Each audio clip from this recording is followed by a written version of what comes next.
பேசலாங்க. தத்துவ மூலதனமே, தமிழருக்கு மொத்தமாய் கிடைத்திட்ட முகவரியே, நீ ஒருவன் மட்டும் உதிக்கிறாவிடில் கருப்பை புள்ளினால் தமிழன் கழுத்தில் துருக்கு போட்டு தொங்க விட்டிருப்பான்.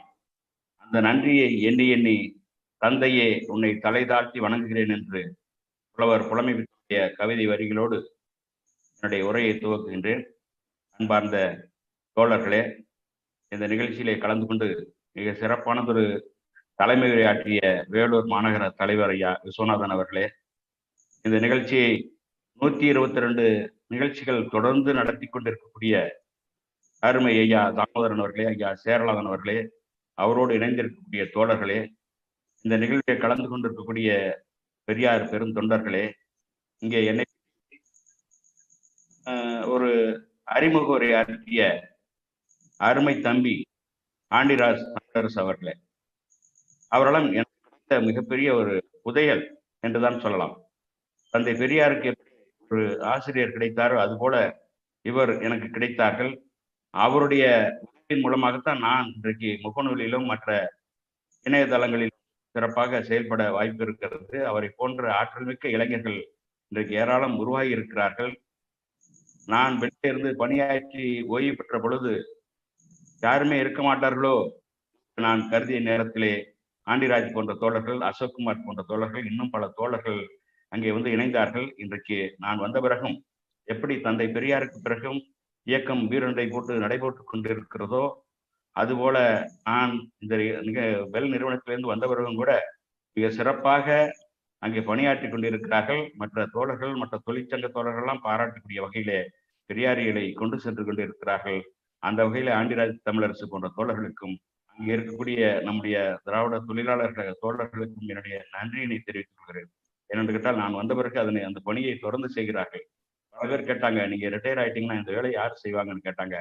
வருவார்கள் தோழர்கள். இந்த கொள்கை என்பது அழிக்க முடியாத கொள்கை. அந்த கொள்கை இருக்கின்ற வரை இயக்கமும் இருக்கும் என்று சொல்லிவிட்டு வந்தேன். இன்றைக்கு சிறப்பாக நடந்து கொண்டிருக்கிறது. எனவே அந்த வகையிலே என்னை பற்றி அறிமுக உரையாற்றிய தோழர் ஆண்டிராஜ் அவர்களுக்கும் நன்றியினை தெரிவித்துக் கொண்டு, அன்பார்ந்த தோழர்களே, என் பார்வையில் தமிழர் தலைவர் வீரமணி என்ற தலைப்பு நான் தான் கொடுத்தேன். ஏனென்று கேட்டால் மற்றவர்களுக்கெல்லாம் ஒவ்வொருவருக்கும் ஒரு மாதிரி ஒரு கண்ணோட்டம் இருக்கும். நான் ஆசிரியரிடம் கிட்டத்தட்ட 40 ஆண்டு காலம் தொடர்ந்து பணியாற்றி கொண்டிருக்கிறேன். இந்த இயக்கத்திற்கு 40 ஆண்டுகளாக விடுதலை படிக்கிறேன். ஆசிரியருடைய நிகழ்ச்சிகளை தொடர்ந்து உற்று நோக்கி வருகிறேன். அந்த வகையிலே என்னுடைய கண்ணோட்டம் என்ன என்பதை இங்கே சொல்வதற்காகத்தான் நான் இங்க வந்திருக்கிறேன். இங்க காணொலி வாசகர் நிகழ்ச்சியிலே நம்முடைய தோழர்கள் எல்லாம் ஏராளமாக பேசிக் கொண்டிருக்கிறார்கள். ஐயாவின் பொய்யாத நம்பிக்கை என்று வழக்கறிஞர் மணியம்மை பேசினார்கள். ஐயா அன்பரசன், குடியாத்தம் அன்பரசன் அவர்கள் பெரியார் ஒரு சகாப்து என்று அண்ணா சொன்னது ஆசிரியருக்கு அப்படியே பொருந்தும் என்று பேசினார்கள். அம்மா சகோதரி இறைவி அவர்கள் ஐயா தந்த சொத்து என்று பேசினார்கள். இப்படியெல்லாம் அவரவர் கண்ணோட்டத்திலே அவர்கள் பேசுகின்ற பொழுது மிகுந்த மகிழ்ச்சியாக இன்றைக்கு எல்லோரும் நாமெல்லாம் பேசுறோம். பெரியார் பிறவாமல் இருந்திருந்தால் அப்படின்னு நம்ம ஒரு கேள்வியை கேட்டு, பெரியார் பிறகுலன்னா நம்ம எப்படி இருப்போம்? ஆடு மாடுகளை விட கேவலமாக நடத்தப்பட்டு இருப்போம் என்பதை நாம் அனைவரும் நன்றியோடு உணர்கிறோம். நாம் மனிதர்களாகவே மதிக்கப்பட்டிருக்க மாட்டோம். ஆடு மாடுகள், பன்றி, நாய்கள் எல்லாம் நடக்கக்கூடிய தெருவிலே நாம் நடக்க அனுமதிக்கப்படவில்லை. நமக்கு கல்வி உரிமை வழங்கப்படவில்லை, சொத்துரிமை வழங்கப்படவில்லை, காலுக்கு செருப்பு போட முடியல, தோளுக்கு துண்டு போட முடியல. அந்த உரிமையெல்லாம் பெற்றுத்தந்தவர் பெரியார் தான் என்பதிலே எல்லளவு மாற்று கருத்தும் கிடையாது. அவர் ஏராளமான உரிமைகளை பெற்றுத்தந்து நமக்கு பகுத்து உணர்ச்சி ஊட்டி, சுயமரியாதை என்கின்ற அந்த உணர்ச்சியை ஊட்டி நம்ம எல்லாம் ஆளாக்கி சென்றிருக்கிறார்கள். இன்றைக்கு எத்தனையோ தலைவர்கள் பல்வேறு தத்துவங்களை சொல்லி இருந்தாலும் கூட அவர்கள் மறைந்தவர்கள் அந்த இயக்கம் மறுபடியும் மீண்டும் நடக்கிறதா என்று சொன்னால் நடைபெறவில்லை. ஆனால் பெரியாருக்கு பிறகு இந்த இயக்கம் வீரநடை போட்டு நடந்து கொண்டிருக்கிறது என்று சொன்னால் அதனை கட்டி காப்பாற்றி கொண்டிருப்பவர் நம்முடைய தமிழர் தலைவர் தான். தமிழர் தலைவர் பிறவாமல் இருந்திருந்தார்.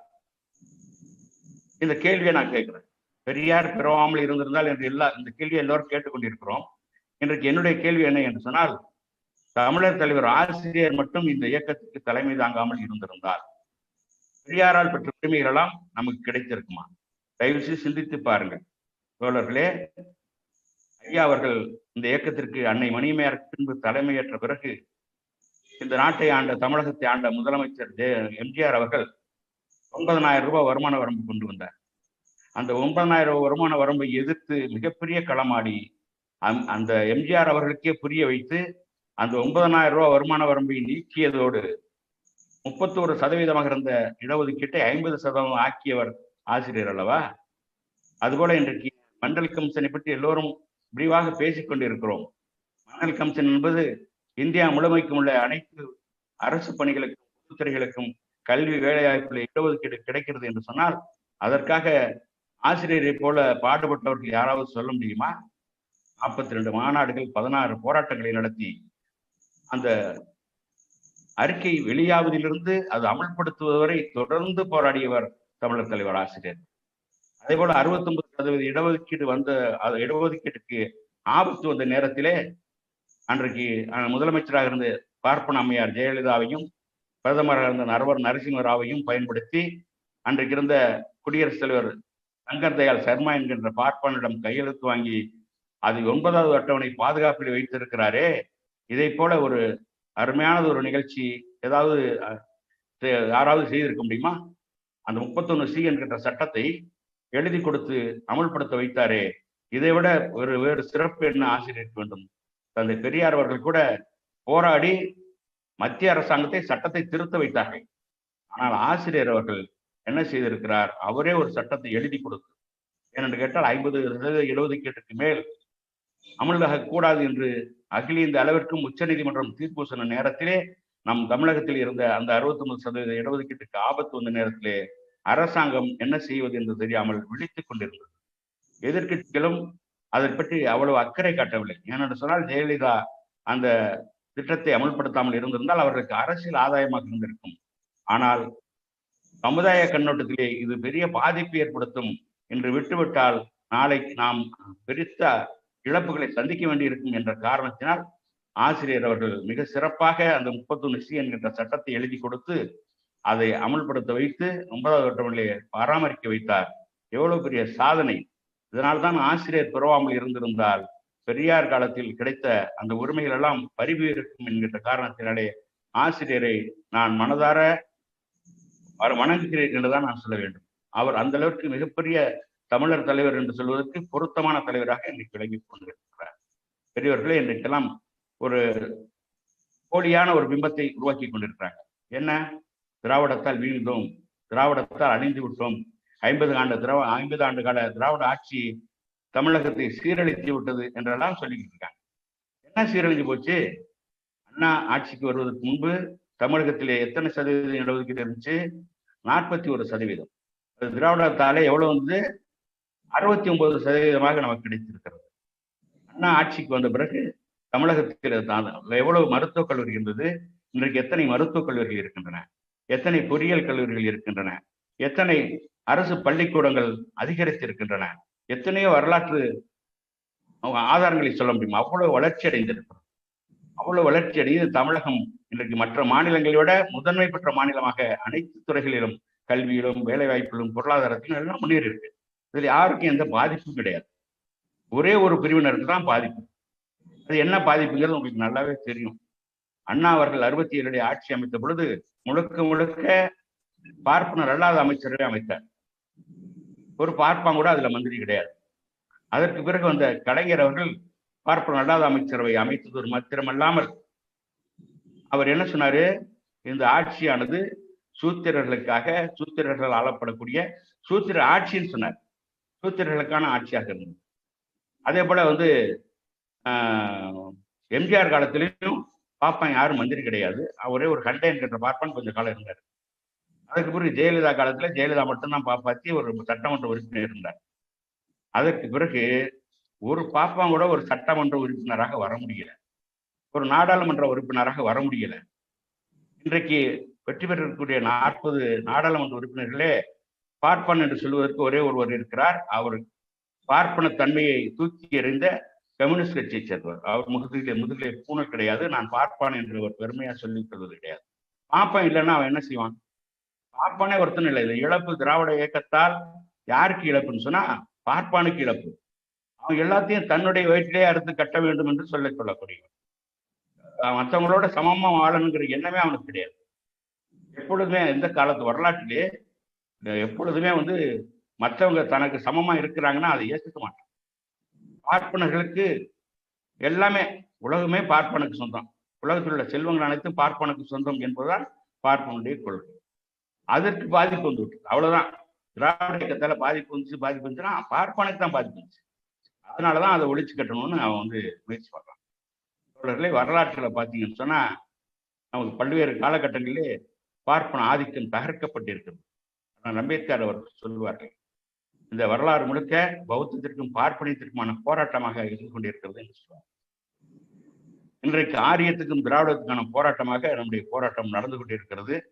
அந்த போராட்டத்தினுடைய ஒரு படிதான் இன்றைக்கு நடந்து கொண்டிருக்கிறது. இன்றைக்கு நடப்பது முழுக்க முழுக்க ஆரிய திராவிட போராட்டம் தான். அந்த ஆரியத்தை வேறறுக்க வேண்டிய கடமை நமக்கு இருக்கு.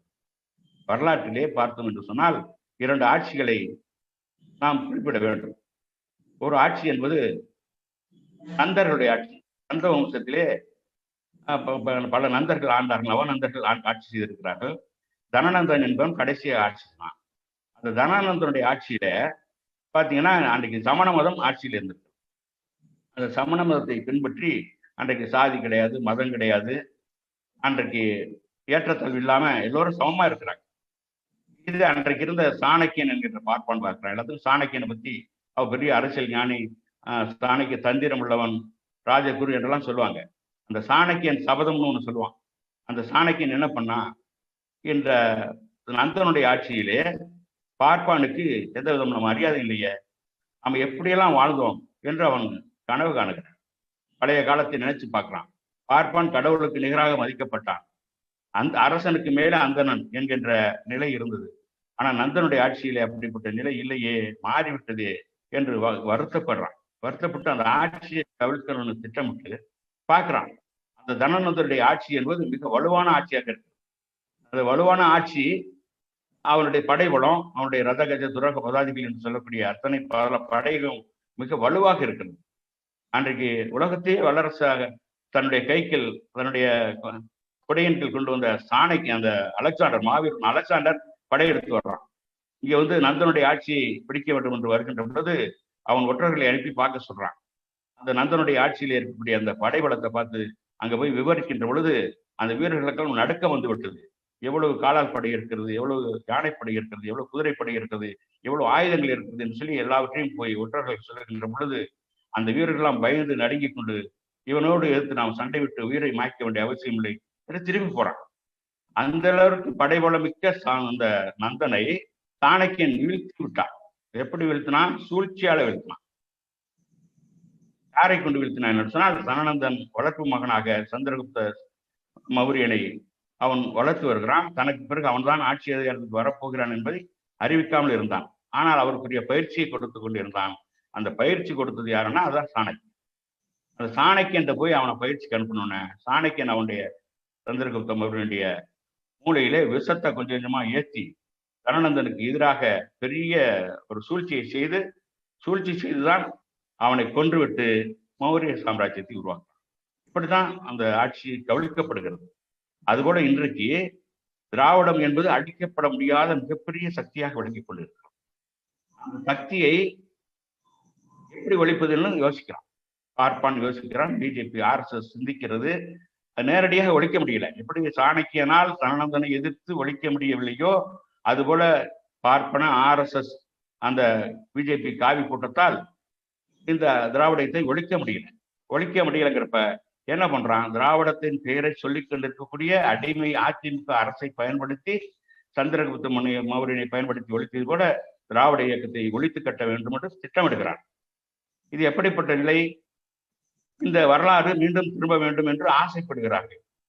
அதற்கு இடம் கொடாமல் தடுத்து காப்பாற்றுபவர் தான் நம்முடைய ஆசிரியர் அவர்கள் இன்றைக்கு எப்படிப்பட்ட காரியத்தை செய்து கொண்டிருக்கிறார்கள்?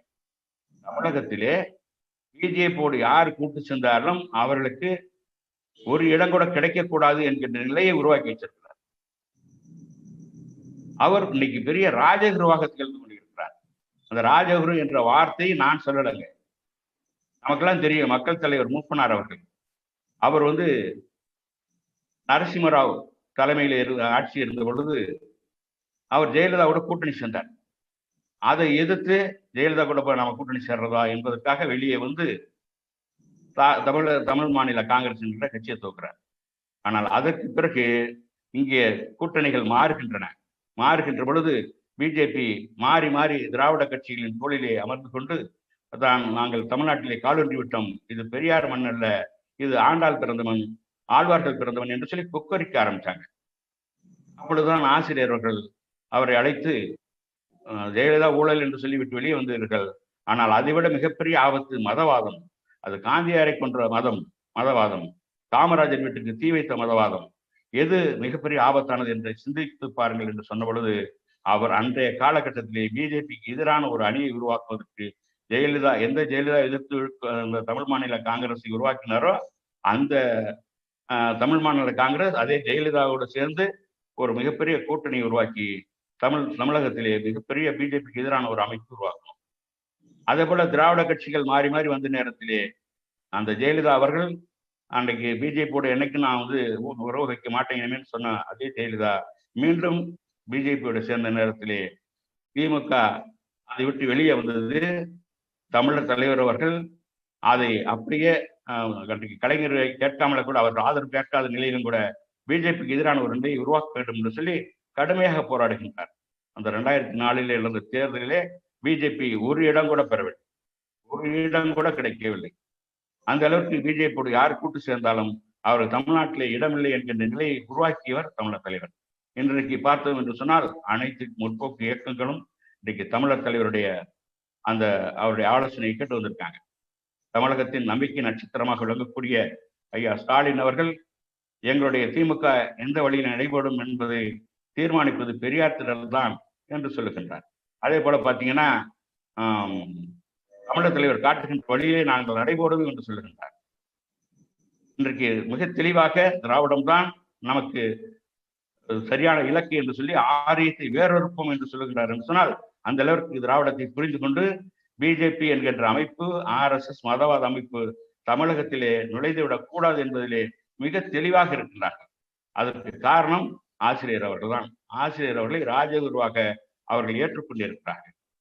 அவர் மட்டும் இல்லைங்க, இன்னைக்கு தமிழகத்தில் இருக்கக்கூடிய முற்போக்கு இயக்கங்கள் அத்தனையும் விடுதலை சிறுத்தைகள் கட்சியினுடைய எழுச்சி தமிழர் திருமாவளவன் எங்களுக்கு வழிகாட்டி பெரியார் திடல் தான், ஆசிரியர் தான் என்று தெளிவாக சொல்றார். அது மாத்திரமல்ல, இன்னைக்கு கம்யூனிஸ்ட் கட்சியை சேர்ந்த தோழர் முத்தரசன் அவர்கள் மிக தெளிவா சொல்றாங்க. நம்ம கூட ஆசிரியர் எங்களுடைய குடும்ப தலைவர் என்றுதான் சொல்றோம். ஆனால் தோழர் முத்தரசன் என்னுடைய தந்தை என்று சொல்லுகிறார். தந்தை பெரியார் என்று அழைப்பது போல தந்தை வீரமணி என்று அழைக்க வேண்டும் என்று அவர் விரும்புகின்றார். நமக்கெல்லாம் சுட்டி காட்டுகின்றார். அவர் சொல்றார், ஆசிரியர் காட்டுகின்ற வழியிலே நாங்கள் நடைபெற தயாராக இருக்கிறோம் என்று சொல்லுகிறார். அதே போல பாத்தீங்கன்னா ஒரு காலத்துல மார்க்சிஸ்ட் கம்யூனிஸ்ட் கட்சினால நம்ம சொல்லக்கூடியது பூனல் கம்யூனிஸ்டுகள் என்று சொல்லுவோம். அன்றைக்கு பாத்தீங்கன்னா நமக்கு அவங்களுக்கு தான் மிகப்பெரிய கடுமையான வாக்குவாதம் நடக்கும். மார்க்சிமா பெரியார்களா என்று பட்டிமன்றம் கூட நடத்துவோம். விடுதலையில தொடர்ந்து எழுதுவோம், தீக்கதில தொடர்ந்து அவங்க எழுதுவாங்க. இன்றைக்கு அந்த இயக்கம் இன்றைக்கு முழுக்க திராவிடம், அன்றைக்கு ஆரிய மையா திராவிட மையான்னு புத்தகம் எழுதினாங்க. அன்றைக்கு பார்ப்பன தலைவர் ராமூர்த்தி எழுதினாரு. இன்றைக்கு திராவிடம் தான் ஆரிய திராவிட போராட்டம் தான் நடக்குதுன்னு சொல்லி தெளிவாக அவங்க உணர்ந்துகிட்டு இன்றைக்கு பிஜேபியுடைய ஆபத்தை புரிந்து கொண்டு தமிழர் தலைவருடைய வரியிலே இன்னைக்கு மார்க்சிஸ்ட் பார்வையிலே திராவிடர் கழகம் என்ற அடிப்படையில் அவர்கள் வருகிறார்கள் சொன்னால் அதற்கு காரணம் ஆசிரியர் அவர்கள் தான். அதே போல இன்றைக்கு தமிழகத்தில் இருக்கக்கூடிய அத்தனை பேரும் வைகோ போன்றவர்கள், காங்கிரஸ் தலைவர்கள் எல்லாம் ஆசிரியருடைய வழியை கேட்டுத்தான் இன்றைக்கு பிஜேபிக்கு எதிரான மதவாதத்துக்கு எதிரான கூட்டணியை வந்திருக்கிறாங்க. தமிழ்நாட்டில் மட்டும் இல்லைங்க, அகில இந்த அளவிலே பார்த்தீங்கன்னு சொன்னா இன்றைக்கு காங்கிரஸ் நம்பிக்கை நட்சத்திரமாக இருக்கக்கூடிய ராகுல் காந்தி இங்கே வந்த பொழுது, கடந்த தேர்தலில் வந்த பொழுது அவருக்கு பெரியாருடைய புத்தகங்களை கொடுத்து படிக்க வைக்கிறார். படிச்சுட்டு நான் பெரியாரை புரிந்து கொண்டேன், பெரியாருடைய கொள்கைதான் தேவை என்று சொல்லி ராகுல் காந்தி அவர்கள் பேசுகிறார். நான் மோடி அவர்களை பார்த்தால் நான் பெரியாருடைய புத்தகத்தை கொடுப்பேன்னு சொல்றேன்.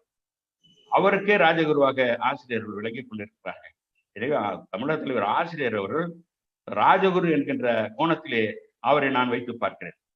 ராஜகுருன்னா ஒரு காலத்துல பாப்பா மட்டும்தான் இருப்பான். மன்னர்களுக்கு ராஜகுரு யாருன்னா பாப்பா மட்டும்தான். பார்ப்பனர்கள் தான் ராஜகுருவாக இருக்கணும். அது மனு தர்மத்தினுடைய விதி. இன்றைக்கு அந்த விதியை மாற்றி காட்டியது தந்தை ஆசிரியர் அவர்கள், தமிழக தலைவர் ஆசிரியர் அவர்கள். இன்னைக்கு ஆசிரியர் மேல ஏன் அவ்வளவு கோவப்படுறான்? பாப்பான ஏன் கோவப்படுறான்? அவருடைய முகத்திலே கிழிச்சு காட்டுறாரு. அவருடைய முகத்திரை அவர்களுக்கு வந்து பார்த்தீங்கன்னு சொன்னா தந்தை பெரியார் சுயமரியாதை இயக்கத்தை துவக்கி அதே காலகட்டத்தில் தான் நம்முடைய தந்தை பெரியார் அவர்களும் அந்த துவக்கிய காலகட்டத்தில் RSS துவக்கப்பட்டது. அந்த RSS நோக்கம் இந்த நாட்டில் இந்து ராஜ்யத்தை உருவாக்கணுங்க. இந்து ராஜ்யத்தை உருவாக்க வேண்டும், அதன் மூலம் ராமராஜ்யத்தை உருவாக்க வேண்டும், அதன் மூலம் மனு தர்மத்தை சட்டமாக்க வேண்டும், வர்ணாசிரமத்தை பாதுகாக்க வேண்டும், சூத்திரர்களுக்கு எதை கொடுத்தாலும் கல்வியை கொடுக்கக்கூடாது என்கின்ற நிலையை உருவாக்கணும்னு அவன் வந்து முயற்சி பண்றான். இன்றைக்கு அந்த கொள்கை அவனால சொல்ல முடியுதா?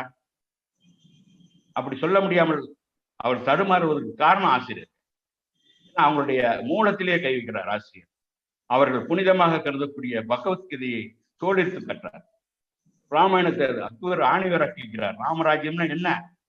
பார்ப்பானுக்கு பால் பிடிப்புதான். பார்ப்பானை கடவுளாக வணங்க வேண்டும் என்பதுதான் ராமருடைய கொள்கை. அது ராமாயணத்திலே சொல்லப்பட்டிருக்கிறது என்று பல்வேறு ஆதாரங்களோடு ராமாயண ஆய்வு சிற்பங்களை நடத்தி கொண்டிருக்கிறார். அதே போல வந்து மகாபாரதத்தை கிழிக்கிறார். மனு தர்மம் எங்கே இருக்குன்னு கேட்கிறான். தோழர்களே சிந்திச்சு பாருங்க. மனு தர்மம் இன்னைக்கு எங்கே இருக்குன்னு கேட்கிற அந்த பார்ப்பனர்களுக்கு ஒன்று சொல்லுகிறேன். மனு தர்மம் எங்கே இருக்கிறது என்பதை ஆசிரியர்கள் மிக தெளிவா சொல்றார். மனு தர்மம் என்பது ராமாயணத்தில் இருக்கிறது. மனு தர்மம் என்பது மகாபாரதத்தில் இருக்கிறது. மனு தர்மம் என்பது கீதையிலே இருக்கிறது என்று சொல்லி ஒவ்வொன்றுக்கும் ஆதாரத்தோடு சொல்றார். நான் ஆதாரத்தோடு சொல்றேன். யாராவது மறுக்க முடியுமா? ஆதாரம் இல்லைன்னு சொன்னா நீங்க வந்து அதுக்கு என் மேல வழக்கு போடுங்கன்றார். அந்த அளவுக்கு ஆணித்தரமாக சொல்றார். மனு தர்மத்தை இன்னைக்கு வந்து எழுச்சி தமிழர் அவர்கள் மனு தர்மத்தில் உள்ள ஒரு ஸ்லோகத்தை சொன்ன பொழுது மிக கோவப்பட்டாங்க எல்லாரும். மனு தர்மம்னே ஒண்ணு இல்லை, எங்கே இருக்குது மனு தர்மம்னு கேட்கிறான். எங்கே இருக்குது மனு தர்மம்? இப்ப நாம ஒரு மனு தர்மத்தை ஐயா காட்டினார். அந்த காட்டில பார்த்தீங்கன்னா ஆய்வுரை அது மட்டும் எழுதியிருக்கிறார். 1919 பார்ப்பனர்களால் வெளியிடப்பட்டது. பார்ப்பனர்களால் மொழிபெயர்க்கப்பட்டு நம்முடைய சூத்திரர்களால் அது வெளியிடப்பட்ட அந்த நூல் அன்றைக்கு இருந்த அதே எழுத்துக்களோடு அப்படியே அசல் மனு தர்மம் எழுதியிருக்கோம். இதை நம்ம காட்டினோம்னா இது வீரமணி எழுதின மனு தர்மங்கிறான். கிறுக்கு பயிலோட அது வீரமணி எழுதின மனு தர்மம் இல்லை, அது வந்து பார்ப்பனர்கள் எழுதிய அந்த மனு தர்மம் தான். அதுல ஆசிரியர் அவர்கள் என்ன சொல்றாருன்னா, ஒரே ஒரு ஆய்வர் மட்டும்தான் சொல்றாரு. அதுல என்ன சொல்றாருன்னா, இந்த நாட்டுல வந்து சுதந்திரத்துக்காக போராடிய தலைவர் பாலகங்கார திலகர். அந்த பாலகங்கார திலகர் சுதந்திரம் எனக்கு பிறப்புரிமைன்னு சொன்னார். அவர் இதை நான் பல இடத்துல சுட்டி காட்டியிருக்கேன். அது இந்த மனு தர்மத்திலே ஆசிரியர்கள் அம்பலப்படுத்துகின்றார். அது என்ன சொல்றாருன்னா, அந்த திலகர் சுயராஜ்யம் வந்துவிட்டால் இந்த நாட்டுக்கு சட்டமாக மனு தர்மம் தான் இருக்கும் என்று அடித்து சொல்கிறார். மனு தர்மம் தான் சட்டமாக இருக்கும், ஆக்கப்படும் என்று சொன்ன திலகரை இவர்கள் ஆசானா கொண்டிருக்காங்களா இல்லையா? RSS ஆசான் யாரு? திலகர். RSS முன்னோடி திலகர். அவரால் உருவாக்கப்பட்ட பிள்ளையார் சதுர்த்தியை தான் இன்றைக்கும் இந்து முன்னணி பிஜேபி கும்பல் தமிழகத்திலே கரோரத்தை உருவாக்க பயன்படுத்திக் கொண்டிருக்கிறார்கள். அந்த திலகர் சொன்னதை இவங்க மறுக்கிறாங்களா? திலகர் அவங்க எங்களுடைய குருநாதர் இல்லைன்னு சொல்ல முடியுமா? வழிகாட்டி இல்லைன்னு சொல்ல முடியுமா? அந்த திலகரை அம்பலப்படுத்துகிற வேலையை மட்டும்தான் அதுல செஞ்சிருக்காரு. அவர் கீழ் ஜாதி மக்களுக்கு எதுக்கு படிப்பு வேணும்னு கேட்கிறார். திலகர் கீழ் ஜாதிக்காரனா எதுக்கு சட்டமன்றம் போகணும்னு ஆசைப்படுறான், எதுக்கு நாடாளுமன்றம் போகணும்னு ஆசைப்படுறான்? அவனுடைய தொழில் உயர் ஜாதிக்காரனுக்கு சேவகம் செய்வது மட்டும்தானே. சட்டமன்றத்தில் போய் இவனை சட்டம் ஏற்ற போறானா? இவன் வந்து அடிப்படை கல்வியை மட்டும் ஆரம்ப கல்வியை மட்டும் படித்தா போதும், உயர்கல்விக்கு ஆசைப்படாதுன்னு சொன்னான் என்று சொல்லி இதை அம்பலப்படுத்துகின்றார் ஆசிரியர் அந்த நூலிலே. அதனுடைய தொடர்ச்சியாகத்தான் இந்த நாட்டிலேயே சுதந்திரம் வந்த பிறகு குலக்கல்வி திட்டத்தை ராஜாஜி கொண்டு வந்தார் என்பதை ஆசிரியர் அவர்கள் அந்த மனு தர்ம நூலிலே அம்பலப்படுத்துகின்றார். இதுதான் மனு தர்மம் நாம எழுதணும், திராவிட கழகம் எழுதுது, ஆசிரியர் எழுதினார். இதைத்தான் காலங்காலமாக இந்த நாட்டிலே சட்டமாக வைத்திருந்தார். இந்த மனு தர்மம் எப்பொழுது தொகுக்கப்பட்டது என்பதற்கு மிகப்பெரிய ஆதாரத்தை அந்த அம்பேத்கர் அவர் சொல்றார். அம்பேத்கர் என்ன சொல்றாரு? அசோகர் காலத்திலே இந்த நாட்டிலே பௌத்தம் தலைவிக்கு இருந்தது. அங்கே வர்ணாசிரம தர்மம் இல்லை, ஜாதி இல்லை, ஏற்றத்தாழ்வு இல்லை, ஆண் பெண் அடிமை இல்லை, எல்லோரும் கல்வி கற்றிருந்தார்கள். பெண்களும் சூத்திரர்களும் கல்வி கற்றிருந்தார்கள். இதை பார்த்து பொறுக்க முடியாத பார்ப்பனர்கள் அசோகர் காலத்திற்கு பின்னால் அவருடைய பேரன் பிருகத்திரதனுடைய அந்த ஆட்சியிலே அவரை கொன்றுவிட்டு, துஷ்யமித்திர சுங்கன் என்பவன் பிருகத்திரதனை கொன்றுவிட்டு தன்னை ராஜா என்று அறிவித்துக் கொண்டான். அவன்தான் அன்றைக்கு அதுக்கு முன்னால் பல பேர்களால் எழுதப்பட்ட மனு தர்மத்தை தொகுத்து மனு தர்மத்திற்கு சட்ட வடிவமாக்கி அந்த நாட்டினுடைய அரசு அந்த சட்டம் அரச சட்டமாக ஆக்கி இருக்கிறார். அதில்தான் பார்ப்பானுக்கு இந்த உலகமே சொந்தம் இருக்கிறான். பார்ப்பானுக்கு உலகமே சொந்தம், உலகத்தில் உள்ள அத்தனை பொருள்களும் பார்ப்பானுக்கு கட்டுப்பட்டது என்று சொல்லி பார்ப்பானுக்கு அத்தனை முதல் முக்கியத்துவத்தை கொடுத்து இருக்கான். அப்போ மனு தர்மமே இல்லைன்னு சொன்னா அந்த புஷ்யமுத்தர் சுங்கன் யாரு? அந்த புஷ்யமுத்தர் சுங்கன் தொகுத்து மனு தர்மம் இல்லையா? யார்? நாமளா வெள்ளக்காரனை கொண்டு வந்தான், திராவிட இயக்கமா கொண்டு வந்தது. இதையெல்லாம் அம்பலப்படுத்துகின்றவர் நம்முடைய ஆசிரியர் புஷ்யமுத்திர சுங்கன். அந்த மிருகத்திரதனை கொன்று விட்டு என்ன செய்யறான்? இன்றைக்கு பாத்தீங்கன்னு சொன்னா தினமலர் இன்னைக்கு ஒரு கடிதம், ஆசிரியர் கடிதம் பகுதியில் சொல்லுது, திமுக ஆட்சிக்கு வந்தா என்ன நடக்குமோன்னு பயமா இருக்குது அப்படின்னு சொல்றான். பாப்பா எழுதுறான், என்ன நடக்குமோன்னு அவனுக்கு பயம். எப்படிப்பட்ட பயம்? திமுக ஆட்சிக்கு வந்து நம்மளாம் இந்த ஆட்டம் ஆடிக்கிட்டு இருக்கோமே, நம்மளெல்லாம் என்ன செய்வாங்கன்னு பயப்படுறான். ஆனா அவங்களுக்கு சொல்றான், தோழர்களே, பார்ப்பன தோழர்களே, நீங்க பயப்படாதீங்க. ஏன்னு கேட்டா புஷ்யமுத்திர சுங்கன் காலத்துல அந்த புஷ்யமுத்திர சுங்கன் பௌத்தத்தை ஒழித்து விட்டு பார்ப்பன ராஜ்யத்தை நிறுவிய பொழுது பௌத்த பிக்குகளை எங்கே பார்த்தாலும் கொள்ளுங்கள், வெட்டுங்கள், குத்துங்கள் என்று சொல்லுகின்றான். பௌத்த பிக்கு தலையை கொண்டு வந்தால் 100 தினார் பரிசு என்று 100 தங்க காசு பரிசு என்று அறிவிக்கிறான். அப்படி ஒண்ணும் நாங்க செஞ்சிட மாட்டோம். நீங்க உயிர் வாழலாம், அவ்வளவுதான். உயிர் வாழலாம். எப்படி வாழலாம்? எங்களுக்கு என்ன உரிமை இருக்கோ அந்த உரிமையோடு நீங்க வாழலாம். மனிதர்களாக வாழுங்கள், பிராமணர்களாக வாழாதீர்கள் என்பதை எங்களுடைய கொள்கை. அதனால நீங்க ஒன்றும் பயப்பட வேண்டிய அவசியம் இல்லை, அதெல்லாம் செய்ய மாட்டோம். இப்படி தமிழர் தலைவர் அவர்கள் இந்த மனு தர்மத்தை அம்பலப்படுத்துகிறார்கள். அது மட்டுமல்ல, ராமாயணத்தை நாராயணி ராமன் ஆராய்ச்சி ஆய்வு சொற்கள், மகாபாரத ஆராய்ச்சி என்று சொல்லி எழுதுறாரு. இதனாலதான் என்ன பண்றான்? ஆசிரியர் பார்த்து அவனுக்கு கோபம் வருது. ஆசிரியர் பார்த்து அவனுக்கு கோபம் வருது. ஏன் கோபம் வருது? நம்ம இங்க கால் ஒன்று விடாமல் செய்து விட்டு கொண்டு இருக்கிறாரே, எல்லாரையும் ஒன்றிணைத்துக் கொண்டு இருக்கிறார்கள். நம்மை தோளில் சுமப்பதற்கு இங்கே ஏராளமான பேர் இருந்தும் கூட அதையெல்லாம் முறியடித்து விட்டு இன்றைக்கு நமக்கு எதிரான ஒரு கூட்டணி உருவாக்கி, வலுவான கூட்டணி உருவாக்கி இருக்கிறார் என்று அவர் மீது கோபப்படுறார். கோபப்படுறதுனால என்ன ஆகுதுன்னா, ஆசிரியரை கொச்சப்படுத்தான். அப்ப இன்னைக்கு நம்ம ராஜகுருன்னு சொல்றோம். ராஜகுருங்கிறவங்க எப்படிப்பட்டவங்க? இன்னைக்கு எவ்வளவு பேரை வழிநடத்தி கொண்டிருக்கிற ஆசிரியர் ராஜகுரு. அந்த ராஜகுரு யாரா இருந்தாங்க? பாப்பானா இருந்தாங்க. அந்த ராஜகுரு பத்தி ஒரு செய்தி. ஐயா எத்தனை மணிக்கு முடிக்கலாங்க? ஐயா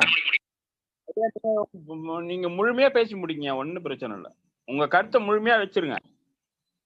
அந்த ராஜகுரு பார்ப்பனர் காலத்திலே அரசர்களை ஆட்டுவித்திருக்கிறாங்க. உதாரணத்துக்கு சொல்லணும்னா, திருமலை நாயக்கர் காலத்துல ஒரு ராஜகுரு இருக்கிறான். அந்த ராஜகுரு அந்த திருமலை நாயக்கர் காலத்துல பார்ப்பனுக்கு மட்டும்தான் அங்கே கல்வி இருந்தது. சமஸ்கிருத பாடசாலை இருந்தது. 10,000 பேர் பார்ப்பனர் மட்டும் படிச்சான். சூத்திரனுக்கு அந்த உரிமை கிடையாது. அதுல ஏதோ ஒரு சூத்திரன் ஒரு வேதத்தை எடுத்துக்கிட்டு போய் அந்த ராஜகுரு கிட்ட காட்டுறான். அந்த ராஜகுரு கிட்ட இந்த வேதத்தை சொல்லி, இந்த வேதத்துக்கு என்னங்க பொருள் அப்படின்னு கேட்கறான். அவன் உடனே மன்னர்கிட்ட சொல்லி, மன்னர்கிட்ட உன்னுடைய செங்கோலை எனக்கு 3.25 நாளிகைக்கு இரவலா கொடுன்னு கேட்கிறான். அந்த மன்னனும் முட்டாள்தனமா கொடுக்குறான். அந்த ராஜகுரு அந்த நாற்காலியில ராஜ சிம்மாசனத்தில் உட்கார்ந்து கொண்டு மக்களை எல்லாம் வர சொல்லி, தண்டரப்பட்டு வர சொல்லி, இந்த ஒரு சூத்திரன் வேதத்துக்கு பொருள் கேட்டிருக்கான், அதுக்கு என்ன பொருள் தெரியுமா, அதை சொல்ல போறேன்னு சொல்லி பழுக்க காய்ச்சிய இரும்பை அவனுடைய ஆசன வாயிலை சொருகி அவனை துடிக்க தெறிக்க கொண்டு இருக்கிறான். ஒரு சூத்திரன் வேதத்துக்கு பொருள் கேட்ட இதுதான் என்று சொல்லி இருக்கிறான். எவனுக்காவது படிக்கணும்னு ஆசை வருமா? வேதத்துக்கு பொருள் கேட்கணும் ஆசை வருமா? அப்படிப்பட்ட ராஜகுருவுக்கு இருந்த காலகட்டத்திலே இன்றைக்கு இந்த ராஜகுரு என்ன செய்கிறார்? நம்முடைய மக்களுக்கான கல்விக்காக போராடுகிறார், நம்முடைய மக்களுக்கான வேலைக்காக போராடுகிறார், நமக்கு தமிழ்நாட்டு உரிமைக்காக போராடுகிறார், தமிழ் மொழிக்காக போராடுகிறார். உலகத்தில் உள்ள அத்தனை பேருக்கும் சமத்துவமான ஒரு அரசு உருவாக வேண்டும் என்று பாடுபட்டு கொண்டிருக்கிறார். தந்தை பெரியாருடைய கொள்கை உலகெங்கிலும் கொண்டு செல்வதற்கு அவர்கள் முயன்று கொண்டிருக்கிறார்கள். இதுதான் இன்றைக்கு ஆசிரியருடைய அன்றாட கடமையாக இருக்கு. அவரை பத்தி பேசணும்னா ஏராளமா பேசலாம். மணியம்மை அவர்கள் பெரியாருடைய செயல்பாடுகளை பற்றி பேசும்போது தொடர்ச்சியா பேசினாங்க. இன்னைக்கு ஐயா அவர்கள் பொது வாழ்க்கைக்கு கிட்டத்தட்ட 78 ஆண்டுகள், 88 வயதுல 78 ஆண்டுகள் இருக்கிறார் என்றால் 78 நாள் பேசினாலும் அவர் பற்றி பேச முடியாது. அந்த அளவுக்கு அவர்கள் சிறப்பாக பணியாற்றி கொண்டு இருக்கிறார்கள். அப்படிப்பட்டவரை பார்த்து என்ன சொல்றான் பாப்பான்? ஓசிச்சு வருகிறான். ஐயா அவர்கள் அதை பத்தி கவலைப்படுறேன். ஓசிச்சோர்னா என்னடா? ஓசிச்சோர் கிடையாது, பாசச்சோர். அது எங்களுடைய பிரச்சாரத்தை நாங்கள் செய்கின்ற பொழுது ஐயா பேசுங்க பேசுங்க பேசுங்க. பாசச்சோறு என்று சொல்கிறார். காலையிலே ஒரு தோழர் வீட்டிலே சிற்றுண்டி முடிப்போம், மதியம் ஒரு தோழர் வீட்டிலே சாப்பிடுவோம், இரவு ஒரு தோழர் வீட்டிலே சாப்பிடுவோம். அதெல்லாம் பாசச்சோறு என்று சொல்லுகின்றார். ஆனா ஓசிச்சோறுன்னு சொல்றான அந்த பாப்பான், எவனுக்காவது அதை பத்தி சொல்றதுக்கு யோகிதை இருக்கா? ஒருத்தனுக்கு அந்த யோகிதை கிடையாது. முழுக்க முழுக்க ஓசிச்சோறுடைய சாப்பிட்டு வளர்ந்த கூட்டம் பார்ப்பன கூட்டம். ஐயா அவர்கள் அம்பலப்படுத்துகிறார். எப்படி அம்பலப்படுத்து தெரியுமா? மகாபாரத ஆராய்ச்சிகள் நூல்ல ஒரு ஆய்வுரை எழுதுறாரு. அந்த ஆய்வுரையில என்ன சொல்றாரு? அக்ரஹாரம்னா என்னன்னு கேட்கிறாரு. அக்ரஹாரம் அப்படின்னா என்ன? அக்ரனா முதலாவதாக, ஹாரம் என்றால் வருவது. அரசாங்கத்தில் வரக்கூடிய வருமானத்திலே முதலாவதாக வரக்கூடிய வருமானத்தை சாப்பிடக்கூடியவன் பார்ப்பான். அரசாங்கத்து வருமானத்தை சாப்பிட்டு கொடுத்த பயிலுவன். அதே போல பாத்தீங்கன்னா சத்திரஞ்சாவடியெல்லாம் நம்மால் ஊர் பூரா கட்டி வச்சிருப்பான். அந்த சப்தன செட்டியார் கட்டியிருப்பார், பிள்ளைமார் கட்டியிருப்பாரு, மற்ற முதலியார் கட்டியிருப்பாரு. அந்த முதலியார் கூட பதில சாப்பிட முடியாது. முழுக்க முழுக்க பாப்பா தான் சாப்பிட்டு. அந்த பெரியாருடைய வாழ்க்கையிலே கூட நாம் பார்க்கிறோம். அவர் காசிக்கு போன பொழுது அங்க சத்திரம் ஏறாம இருக்கு. நம்ம தமிழ்நாட்டு நாட்டுக்கோட்டை செட்டியார் ஒரு சத்திரம் கட்டி வச்சிருக்கிறாரு. அங்க உள்ள போய் நுழைஞ்ச உனக்கு சாப்பிட உரிமை கிடையாது, பார்ப்பானுக்கு மட்டும்தான் சாப்பிடு, பிராமண போஜனம் தான் எங்களுக்கு சொல்லி பிராமணருக்கு போஜனம் அது வழங்குவதையே கடமையாக கொண்டு செஞ்சிருக்கிறாங்க. அப்படி சாப்பிட்ட பேர் சொல்ல போகணும்னு சொன்னா, அந்த ஓசிச்சரை பத்தி சொல்லணும்னா, அந்த பெரியாருடைய வாழ்க்கையிலே நடந்தது. ஒரு பார்ப்பன சாமியாரு, அவர் ஈரோட்டுக்கு வர்றாரு. அவருக்கு அந்த நான் ஊர்ல உள்ள பெரிய மனிதர்கள்லாம் சேர்ந்து சங்கராச்சாரி மாதிரி ஆளுவர், அவருக்கு சாப்பாடு போடுறாங்க. அந்த சாப்பாடு போட வர்ற நேரத்துல அந்த சாமியாருடைய தம்பி போக்கிருப்ப ஊரெல்லாம் கடை வாங்கி வச்சுட்டு கோர்ட் நோட்டீஸுக்கு பயந்துட்டு ஒளிஞ்சுக்கிட்டு இருக்கான். குமாஸ்தா அவரை பிடிக்க முடியாம தடுமாறுறான். அப்பொழுது தந்தை பெரியார் இடத்துல அப்பொழுது தான், அவர் பெரியார் கிடையாது, ராமசாமி தான். அவர்கிட்ட அந்த பொழுது இங்க சாப்பிட வருவான் அந்த சங்கராச்சாரி பார்ப்பான். அவன் கூட அந்த தம்பி வருவான், நீ வா எப்படியாவது அவனை உனக்கு பிடிச்சு கொடுத்துறாரு சொல்லி அது போய் ஓடி போய் பிடிச்சு கொடுக்குறாரு. பிடிச்சு கொடுத்ததுனால அந்த அவங்க சாப்பிட்டு சாப்பாடெல்லாம் ஹீட்டாயிருச்சு சொல்லி கொட்டி புதைச்சிருக்கிறான் பாருங்க. சாப்பாட்டை அவன் சாப்பிட்ட சாப்பாட்டை நம்ம சூத்திரம் பார்த்துட்டாச்சு ஹீட்டாயிருச்சுன்னு புதைச்சிருக்கிறான்.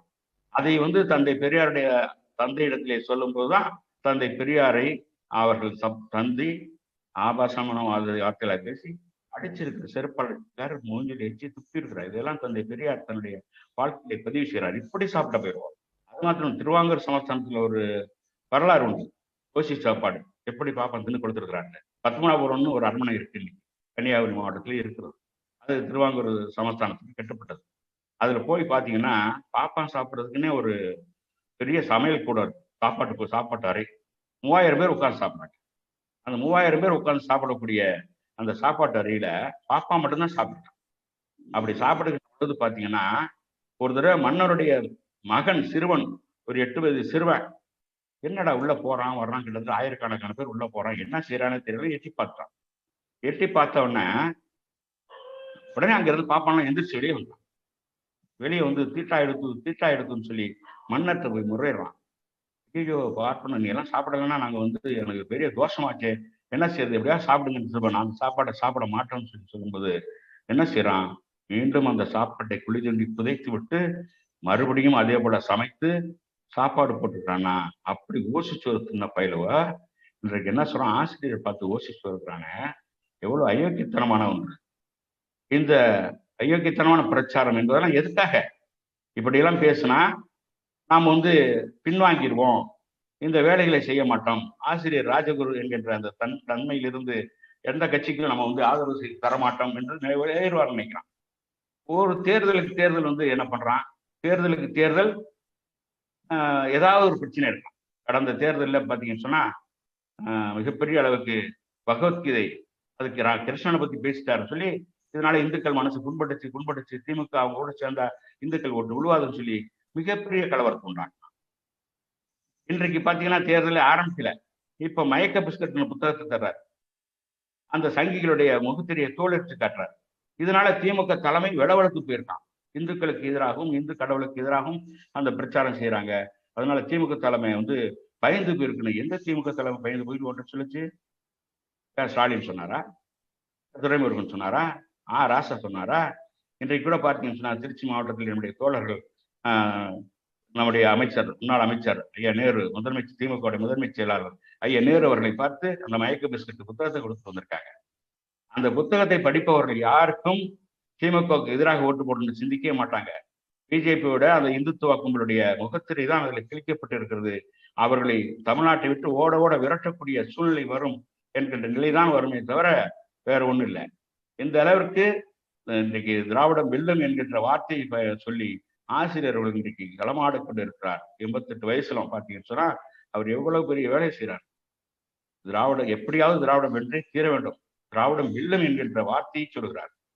திமுக கூட சொல்லுது அதிமுகவை புறக்கணிப்போம், அப்படி இல்லை, பாஜகவை விரட்டி அடிப்போம், திமுக வெற்றி பெற வைப்போம் என்று சொல்லணும். இன்றைக்கு கூட பாத்தீங்கன்னா நம்ம தளபதி ஸ்டாலின் அவர்கள் ஒன்று சொல்றார், 200 சீட்டு நமக்கு வந்து நிச்சயம் வென்றே தீர வேண்டும், அதுல 1 இன்ச்சு கூட குறையக்கூடாது, 1 சீட்டு கூட குறையக்கூடாதுங்கிறார். அவருக்கு ரொம்ப தாராள மனசுங்க. மீதி 34 சீட்டை எதிர்கட்சி கொடுக்குறாரு. ஆனா ஆசிரியர் எப்படி தெரியுங்களா, ஆசிரியர் பத்தி சொல்லணும்னா எவ்வளவு பெரிய தொலைநோக்கு சிந்தனையாளருங்கிறதுக்கு ஒரு எடுத்துக்காட்டு சொல்லணும்னா, 2004 பிஜேபிக்கு எதிரான ஒரு கூட்டணி உருவாக்கி தேர்தல் நின்ற பொழுது கலைஞர் அவர்கள் ஒரு வார்த்தை சொன்னார், நாங்க 38 தொகுதியில ஜெயிப்போம், 2 சீட்டு தான் எதிர்கட்சி ஜெயிக்கும்னு சொன்னார். தமிழர் தலைவர் ஐயா ஆசிரியர் அவர்கள் திருவெரும்புல தான் பேசுறார். இங்க எல் கணேசன் ஐயா அவர்கள் இங்க வந்து தேர்தல் அடிக்கிறாரு திருச்சி தொகுதியில, திருவெரும்புல பேசும்போது சொல்லார், கலைஞர் அவர்களுக்கு ரொம்ப தாராள மனசு, 2 சீட்டை கொடுக்குறாங்க அவளுக்கு, உங்களுக்கு இல்ல 40ம் நமதே, 40க்கு 40 நமதே, 1 சீட்டு கூட அவங்க ஜெயிக்க முடியாதுன்னு சொன்னார். அது போல இன்றைக்கு ஸ்டாலின் அவர்கள் ஐயா அவர்கள் சொல்லுகிறார் 200 சீட்டு ஜெயிக்கிறோம், இது கூட தவறு என்று நான் சொல்லுகின்றேன். ஆசிரியர்களுடைய கணிப்பின்படி 234 நமக்குத்தான் மிகப்பெரிய வெற்றியை ஈட்டப் போகிறது எதிர்காலத்திலே என்பதை இந்த நேரத்திலே அடித்து சொல்ல முடியும். ஏனென்று சொன்னால் இன்றைக்கு இந்த அடிமை அதிமுக அரசு என்ன செய்கிறது, பிஜேபி அரசு என்ன செய்கிறது, அது மக்கள் விரோத திட்டங்கள் அத்தனையும் இங்கே ஒத்துக்கொண்டு இருக்கிறார். தமிழர்களுடைய வேலை வாய்ப்புகள் எல்லாம் பறிபோய் கொண்டிருக்கிறது, தமிழர் உரிமைகள் எல்லாம் பறிக்கப்பட்டு கொண்டே இருக்கிறது. இங்க ஒரு ஆட்சி இருக்கிறதா என்பதே தெரியல.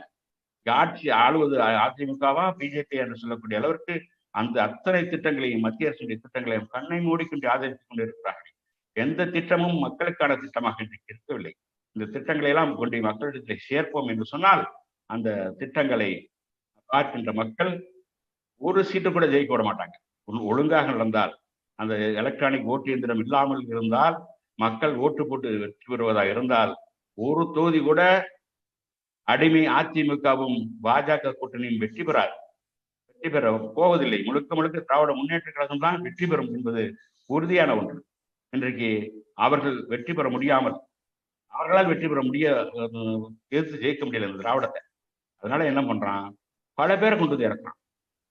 70 வயசு கிழவனெல்லாம் கொண்டு வந்து இறக்குறான். 70 வயசுக்கு என்ன செஞ்சுட்டு இருந்தாரு, மாற்றம் என்னத்தை மாற்ற போறாரு, ஒன்றும் மாற்ற முடியாது. இதெல்லாம் கட்சி ஆரம்பிச்சு என்ன ஒரு 4 மாசத்துல ஆட்சி இப்படி பண்றாங்க, என்ன ஒரு தொகுதியிலோட சீட்டு கிடைக்குங்க. இன்னைக்கு சொன்னமே, இன்றைக்கு வந்து ஒரு பாப்பம் கூட ஒரு எம்பி ஆக முடியல, எம்எல்ஏ ஆக முடியலன்னு ஒரு வெக்கக்கேடு. பாஜகவுக்கு தலைவராக கூட ஒரு பாப்பம் வர முடியலங்க. சிந்திச்சு பாருங்க, அது யாரு, திராவிடம் செய்த சாதனை அது. தலைவர் தமிழர் தலைவர் ஆசிரியருடைய சாதனை. திராவிட பாஜகவுக்கு தமிழிசை சவுந்தரராஜன் என்ற ஒரு மிகப்பெரிய ஒரு அவங்க நல்லா ஒரு ஆற்றல் மிக்கவங்க இல்லைன்னு சொல்ல, ஆசிரியரோட அவர் என்னுடைய மகள் என்று சொல்லுகின்றார். அந்த அளவிற்கு ஆற்றல் மிக்க அந்த அம்மையாரை அரசியலிருந்து நீக்கி கவர்னராக போட்டாங்க. அதுக்கு போய் தலைவராக வரணும்னு எத்தனையோ பாப்பான முயற்சி பண்ணான். எஸ்.வி. சேகரவன் தான், எச்சக்கல்ல ராஜாவன் தான், எத்தனையோ பாப்பம் ஆசைப்பட்டான். ஆனா பாஜகவுக்கு தெரியும், இங்கே தமிழகத்திலே ஒரு பார்ப்பானை கொண்டு வந்து போட்டால் நோட்டாவுக்கு கூட நம்ம போட்டி போட முடியாது என்ற நிலைமை வரும் என்பதனால்தான் இன்னைக்கு ஒடுக்கப்பட்ட சமுதாயத்திலும் ஒரு தலைவராக போட்டிருக்காங்க. ஒடுக்கப்பட்ட மக்களுக்கு தீர்வு கொண்டு வந்து நம்ம எப்படி வந்து ஒரு நந்த வம்சத்தை ஒழிப்பதற்காக அவனுடைய வாரிசை வைத்தே நந்தர்களை ஒழித்தார்களோ, அது போல இன்றைக்கு நம்ம தமிழர்களை ஒழிப்பதற்கு தமிழர்களை வைத்தே இங்கே வந்து குளிதண்ட பார்க்கணும். இது ஒரு காலம் நடக்காது.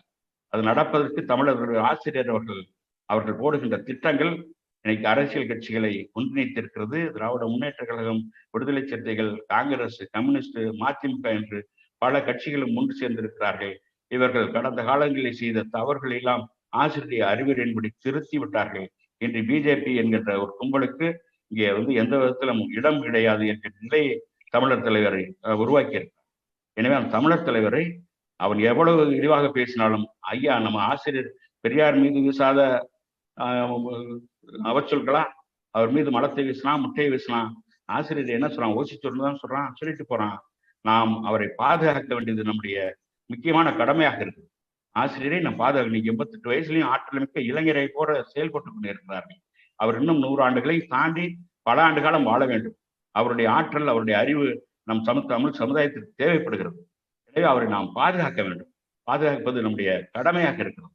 எனவே அந்த ஆசிரியரை பாதுகாக்கக்கூடிய கடமையிலே நாம் ஒவ்வொருவரும் ஒரு வீரராக செயல்படும்.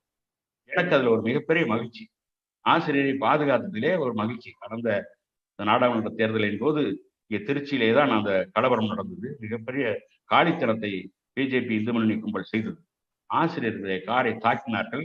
தொடர்ந்து அங்கே கலவரம் செய்தார்கள். செய்துவிட்டு ஆசிரியர்கள் தங்கியிருக்கக்கூடிய பெரியார் மாளிகைக்கு அவரை முற்றுகையிட வருவார்கள் என்ற தகவல் வந்தது. உடனே நாங்களாம் அங்கே போய் இருந்தோம். அங்க காவல்துறை வருகிறது. அவர் தவறு செய்த பிஜேபி காரனை கைது பண்ணாங்க. அவனை விட்டுட்டு அவங்க சொல்றாங்க, தலைமையில சொல்றாங்கன்னு சொல்லி ஆசிரியரை கைது செய்து வந்தார்கள். ஆசிரியரை கைது செய்வதா இருந்தால் நாங்கள் உள்ளே உங்களை அனுமதிக்க மாட்டோம் என்று காவல்துறை நாங்கள் எல்லாம் ஒரு 10-15 பேர் அங்கே இருந்தோம், தோழர்கள். உள்ள விடலை. ஆசிரியரை கைது செய்யாவிட்டால் எங்களுக்கு மிகப்பெரிய கெட்ட பேர் வரும், மேலிருந்து எங்களுக்கு கண்டனம் வரும் என்று சொல்லி அவர்கள் சொன்ன நேரத்திலே ஆசிரியரை கைது செய்வதற்கு பதிலாக எங்களை கைது செய்யுங்கள் என்று சொல்லி நாங்களாக முன் வந்து நாங்கள் 7 பேர் கைதாகி சிறையிலே இருந்து ஆசிரியரை பாதுகாக்கக்கூடிய பணியிலே நானும் ஒருவனாக இருந்தேன் என்பதிலே எனக்கு மிகப்பெரிய மகிழ்ச்சி. எனவே ஆசிரியரை பாதுகாப்பது இந்த அவருக்காக அல்ல, நம்முடைய இனத்திற்காக, நம்முடைய மக்களுக்காக, நம்முடைய நாட்டுக்காக, நம்முடைய மொழிக்காக, நம்முடைய இனத்திற்காக என்று சொல்லி திராவிடம் என்பது வெல்லும், வென்றே தீரும். திராவிடம் என்பது மிகப்பெரிய ஒரு வாய்ப்பு நமக்கு. திராவிடம் என்பது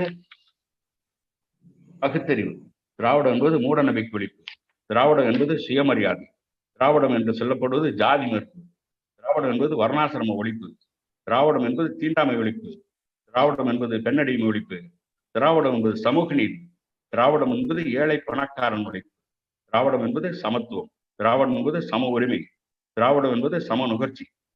திராவிடத்தை ஒழிப்போம் என்பவர்கள் அதற்கு நேர் எதிரானவர்கள். அவர்கள் ஜாதியை ஆதரிப்பவர்கள், வர்ணாசிரமத்தை ஏற்றுக்கொண்டவர்கள், தீண்டாமையை ஆதரிப்பவர்கள், பெண்ணடிமைத்தனத்தை ஏற்றுக்கொண்டவர்கள், சமூக நீதிக்கு எதிரானவர்கள், சமத்துவத்துக்கு எதிரானவர்கள், சம உரிமை சம நுகர்ச்சிக்கு எதிரானவர்கள். எனவே திராவிடம் காப்போம், திராவிடத்தை அழிக்க வரும் ஆரியத்தை ஒழிப்போம். திராவிடம் வெல்லும், திராவிடமே வெல்லும். திராவிடம் வெல்ல வேண்டிய காலத்தின் கட்டாயம் திராவிடம் வெல்லும் என்று நம் களத்தில் இறங்க காத்திருக்கிறோம். தமிழர் தலைவர் அவர் பின்னாலே அணிவகுப்போம். திராவிடத்தை காப்போம். திராவிடம் என்பது நமது உரிமை.